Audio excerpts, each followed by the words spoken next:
Well, what's going on, YouTube? My name is Mitchell, and I'm here to give you three little known Black history facts for today. So before I get started, I'm gonna give you my review of a music video that I found called Dragonball Durag by Thundercat.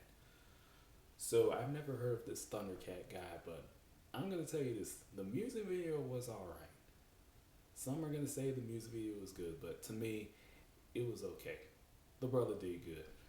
So he's gonna get a like from me.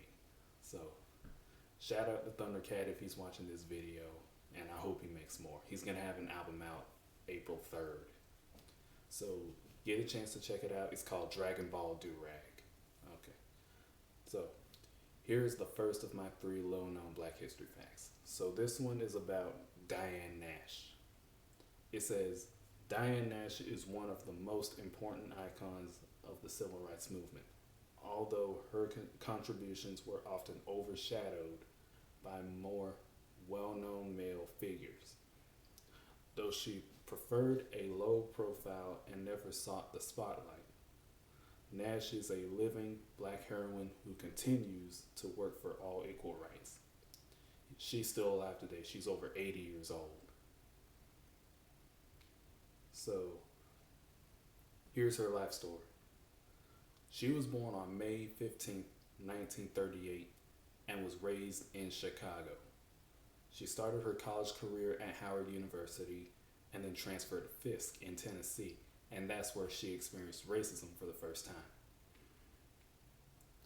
And because of this, it led to her becoming a co-founder of the Student Nonviolent Coordinating Committee, better known as SNCC. So the group formed in 1960 under the guidance of an NAACP leader by the name of Ella Baker.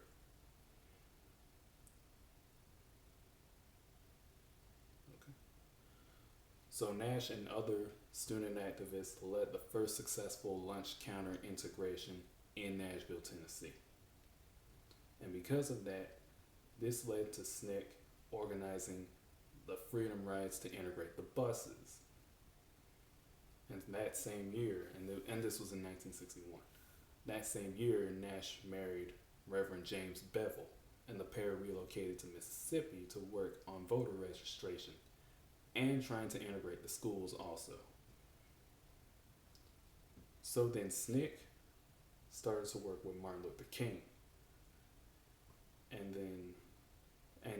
they started to work with their Southern Christian Leadership Conference. So then Nash became a negotiator between the groups. She was an instrumental figure in the Selma voting rights movement, and she even participated in the march across the bridge, which led to the Voting Rights Act being signed by Lyndon Johnson in 1965. So, like I said, she's alive today. I told her she's over 80 years old. She's 81 to be exact. She still fights for our rights. She remains an active lecturer who reminds listeners that the acts of Bloody Sunday, that was the march for voting rights, the march on the bridge, and the fights for voting rights was just a short time in American history. Short time ago in American history, excuse me. So that was one of my little known Black history facts. And of course, I've never heard of this lady. I really haven't. That's why they're little known Black history facts.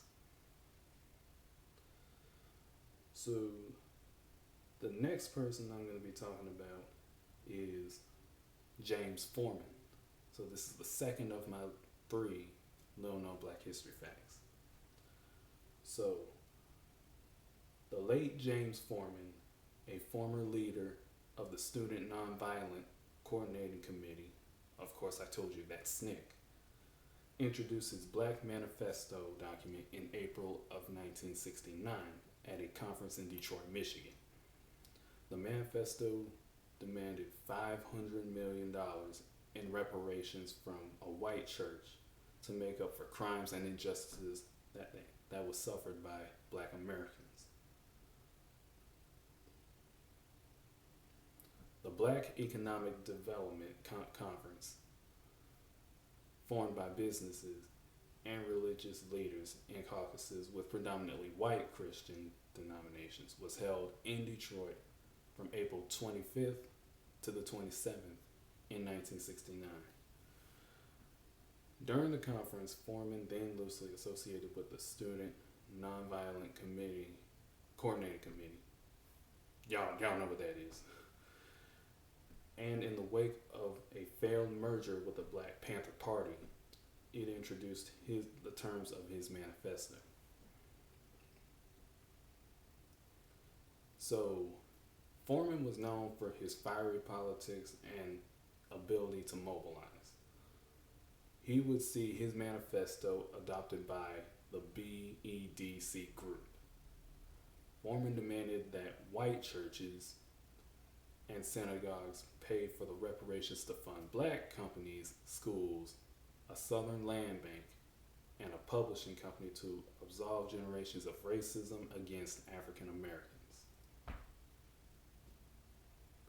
And you can read more about him on the website that I'm now about to give you called blackamericaweb.com. So that's all I'm going to give you right now, but there's more on that website. So the final little known Black history fact that I'm going to give you is about, let's see.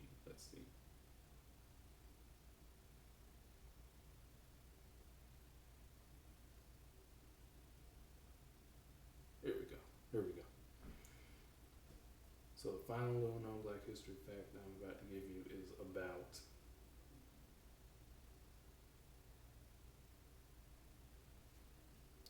I thought I had it. Hold on.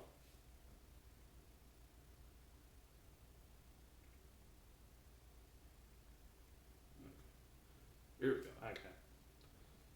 So the final little known Black history fact that I'm going to give you is about Griggs versus Duke. So it says here that about Griggs versus Duke. Well, Griggs versus Duke Power is the name of the article that I have on here. Workplace discrimination was rampant during the height of the civil rights movement. Despite some advances, it remains an issue for people of color.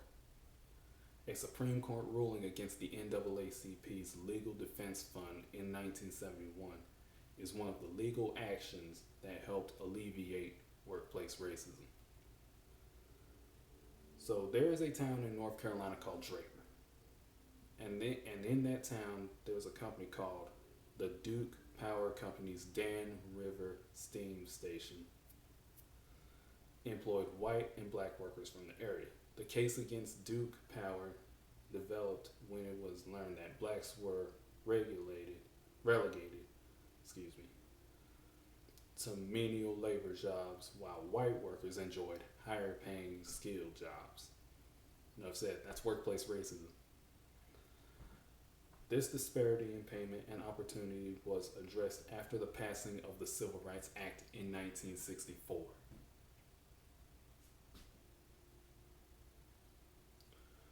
Although Duke reluctantly went along with the new legislation, they tried to get around it in a covert way. In order for blacks to obtain higher paying positions, they were required to either have a high school diploma or pass an IQ test, though white workers did not have to do it. And again, that's workplace racism. So the NAACP caught wind of what was happening at Duke and assembled its legal defense fund to build a case against the company. The LDF, which stands for Legal Defense Fund, enough said, represented 13 workers in a Supreme Court case which was argued on December 14th, 1970. And there is more on blackamericaweb.com. This is actually where I get my little known Black history facts, so I will put the links in the info. Be sure to check out that Dragonball Durag music video that I just reviewed. Check out Thundercat's music too. Shout out to him one more time if he's watching this video. And Subscribe to me if you want more of this stuff, and drop a like. And I'll see y'all next time.